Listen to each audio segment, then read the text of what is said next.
100 రోజుల పాలనలోనే సీఎం రేవంత్ రెడ్డి ఎన్నో అద్భుతాలు చేశారన్నారు వర్కింగ్ ప్రెసిడెంట్ జగ్గారెడ్డి. కాంగ్రెస్ మాట ఇచ్చిందంటే ఖచ్చితంగా చేసి తీరుతుందని తెలిపారు. మెదక్ కాంగ్రెస్ అభ్యర్థి నీలం మధుకు మద్దతుగా నర్సాపూర్లో నిర్వహించిన భారీ బైక్ ర్యాలీలో పాల్గొన్నారు జగ్గారెడ్డి. కాంగ్రెస్ చెప్పిన విధంగానే మహిళలకు ఉచిత బస్సు ప్రయాణం, ఉచిత కరెంటు, ఇందిరమ్మ ఇండ్లు అందిస్తున్నామన్నారు. కేసీఆర్ పేదలకు డబుల్ బెడ్రూమ్ ఇల్లు ఇస్తామని మోసం చేశారని తెలిపారు. నర్సాపూర్లో కాంగ్రెస్ అభ్యర్థికి 50,000 మెజారిటీ ఇస్తే ఇక్కడే తాను దగ్గరుండి అభివృద్ధి చేయిస్తానని హామీ ఇచ్చారు జగ్గారెడ్డి.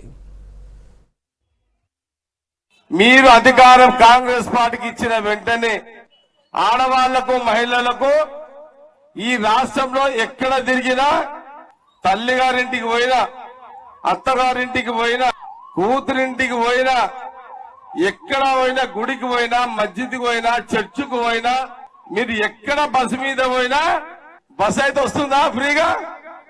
సరే, కరెంటు 200 యూనిట్ కరెంటు ఫ్రీగా వస్తుందా లేదా? 200 యూనిట్ వస్తుందా? 200 యూనిట్. మొన్న రేవంత్ రెడ్డి గారు రైతు రుణమాఫీ 2 లక్షల రూపాయలు ఒకటే కిస్తీలో ఆగస్టు 15వ తారీఖు వరకు మాఫీ చేస్తా అన్నాడు. నిజమే, అందరు విన్నారు కదా. ఇదైతే నీలం మధుని ఒక బీసీ నాయకుని ఎంపీగా కాంగ్రెస్ అభ్యర్థిగా మరి నిలబెట్టడం జరిగింది. మనమందరం కూడా నర్సాపూర్ నియోజకవర్గంలో ఒక 20,000 మెజార్టీ కాంగ్రెస్ పార్టీ చెయ్యి గుర్తు మీద ఓటు వేయించాలని, ఇక్కడ బీఆర్ఎస్ మీద నర్సాపూర్ నియోజకవర్గంలో బీఆర్ఎస్ మీద 20,000 మెజార్టీ కాంగ్రెస్ కు తీసుకురావాలని మీ అందరిని కూడా కోరుతున్నా. నిజంగా మీరు బీఆర్ఎస్ మీద 50,000 ఇస్తే మీరు ఏది కావాలంటే నర్సాపూర్లో నేను దగ్గరుండి చేపిస్తాను.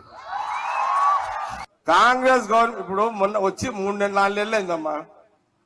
వాళ్ళు 10 ఏళ్లలో డబుల్ బెడ్రూమ్ ఇస్తారని మీకు మోసం చేసిరా లేదా? కాబట్టి కాంగ్రెస్ ఇచ్చిన ప్రతి మాట నెరవేరుతుంది, మీ హామీ నిలబడుతుంది. కాబట్టి మీరు అందరూ అర్థం చేసుకోండి. నర్సాపూర్ నియోజకవర్గంలో మా వాళ్ళైతే 50,000 అంటారు. మెజార్టీ బీఆర్ఎస్ మీద 20,000, 30,000, 50,000 మెజార్టీ వాళ్ళని